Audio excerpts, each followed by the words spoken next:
Hi everybody, how you doing? I hope you've had a good day today. It is Thursday and Nana's got a story from the Wizards and Witches book.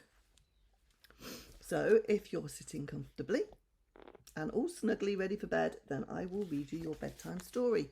And it's called Redcap and the Broomstick Witch.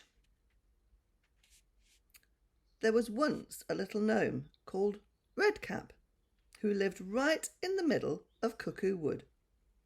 His cottage was the cosiest little place, surrounded by trees and wild flowers. Redcap thought he was the luckiest gnome in the world. Early one morning, he rang the little bell up on his roof to wake his friends for breakfast. Out of their holes peeped the bunnies, squirrels scampered down from the trees. The blackbirds and starlings came, and the robins and sparrows flew around, whistling and chirping. Redcap gave them crumbs to eat and water to drink. He picked 2 of his finest lettuces for the bunnies and gave the squirrels some nuts. Then they sat in a ring and told each other the dreams they'd had in the night. When it came to Redcap's turn, he looked rather upset. "I had a horrid dream last night," he said, "all about a broomstick witch. I dreamt I was taken prisoner and I couldn't escape." "Never mind," said Spindly the starling. "It was only a dream. It won't come true, Redknap. The broomstick witch wouldn't dare come here." "And if she did trap you," said Perky the squirrel, "we'll rescue you somehow." Redcap felt better. After all, it was only a dream, and he decided not to worry about it any more. He ate breakfast with his friends and soon forgot about the dream. Later, Redcap was cooking dinner when he heard someone walking through the wood, calling out, "Brooms for sale! Brooms for sale! Nice new brooms for sale!" He peeped out of his window and saw an old woman with a shawl walking up the path to his cottage. Redcap remembered his dream. Perhaps this was the witch. Oh dear, oh dear. Never mind, he thought. She can't harm me here. Anyway, she doesn't look like a witch. The old woman stopped at his window. "Would you like a nice new broom?" she asked. "No, thank you," answered Redknap, though it wasn't quite the truth, for he did need a new broom. He didn't want to buy one from an old woman who might be a witch, though. You never knew what spell she might leave behind. The old woman sighed and put the brooms over her shoulder again. Then she sniffed at the smell of Redcap's soup. "Oh," she said, "how delicious that smells. I am so hungry, and I've sold no brooms today." Well, thought Redcap, it can't do any harm to give her some soup. So he called her inside. When she'd eaten her meal, the old woman thanked Redcap, got up and went on her way with a load of broomsticks. Later, when Redcap went outside, he stared in astonishment, for leaning against his gate was a brand new broom. Redcap took it and swept his garden path. It was a fine broom, and it swept clean as could be. "Perky, Spindly, Bobtail," called Redcap joyfully, "come and see what I've got." All his friends gathered round. "Where did you get it?" asked Perky. "From the old witch woman." "She can't be an old witch woman," said Redcap, "or she wouldn't have been so kind to give me a fine new broom in return of a bowl of soup I gave her." "I didn't like her," said Perky. "Nor did we," said the others. "Don't be silly," laughed Redcap.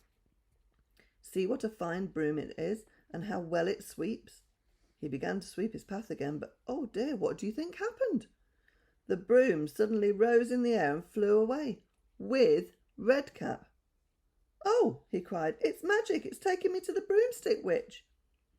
"Perky, climb to the treetops and follow him," called Bobtail the rabbit to the little squirrel. Perky leapt into the nearest tree and soon was lost from sight. "I knew she was a horrid old woman," sighed Bobtail. "Poor Redcap, whatever shall we do?" "We must wait until Perky comes back," said Spindly. So they waited, feeling worried. After a whole hour had gone by, Perky returned out of breath. "I followed the broom," he panted, "and I've never travelled so fast in all my life. It's gone to the red chimney cottage on Witchy Hill. It flew down to the garden and as soon as it touched the ground, that old witch woman came out and tied poor Redcap up, and then took him indoors. And I came back here." Oh dear, said Bobtail. "We must rescue him. We promised we would if anything happened to him."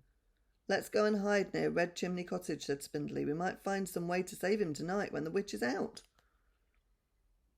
So, when the sun had set, the little band of birds and bunnies set out, guided by Perky, who knew the way.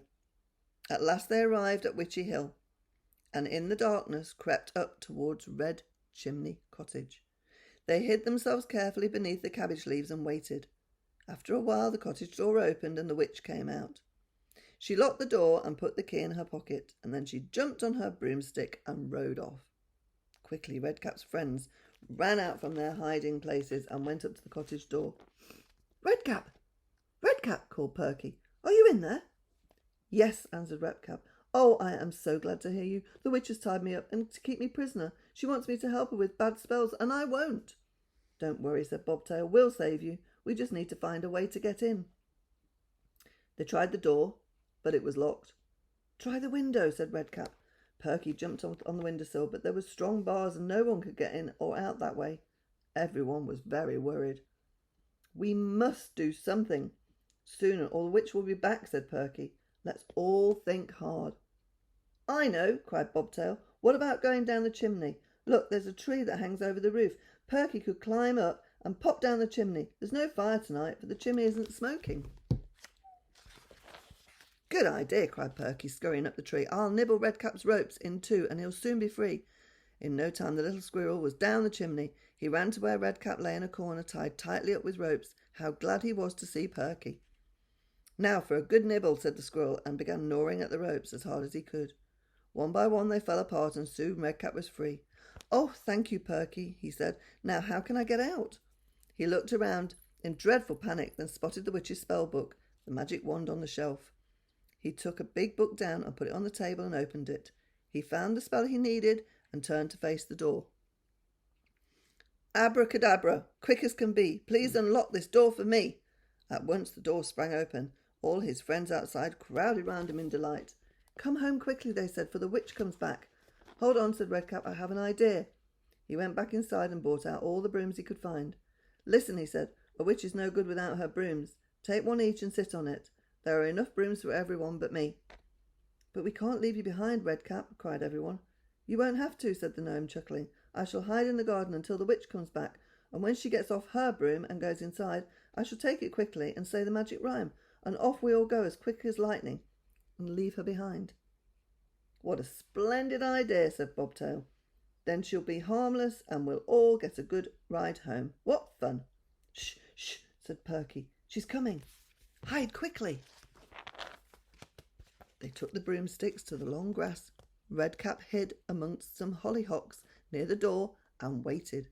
Down flew the witch on her broomstick and landed by the door. She jumped off and leaned it up against the wall near Redcap, and then she felt in her pocket to find the key. At the same moment, Redcap gave a tremendous yell, snatched the broom and jumped on it.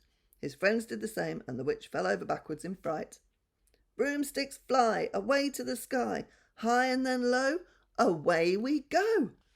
As Redcap sang these magic words, the broomsticks rose in the air and flew to Cuckoo Wood. The old witch called them, but they wouldn't go back to her any more. When the friends arrived home after a fine ride, they chuckled in delight to know their little friend was safe once more. Redcap thanked them again and again. "Now put your broomsticks in a heap," he said, "and we'll burn them. Then the old witch can do no more harm." The broomsticks were so full of magic that they burnt. The flames were green and smoke was red. Then the friends went to bed and settled down happily to sleep, knowing they would have breakfast together in the morning, and they didn't need to worry any more about the broomstick witch. Wow. They were so brave, weren't they? Hey, poor Redcap. I bet he thought he'd never get out of there. How good were their friends all clubbing together and getting that sorted, weren't they? So I hope you enjoyed that. And I will see you again tomorrow for another story. So I love you. So night-night Ruby and night-night Max. Night-night Atty and night-night Torben. I love you loads and loads. and you be really good and sleep tight. Love you.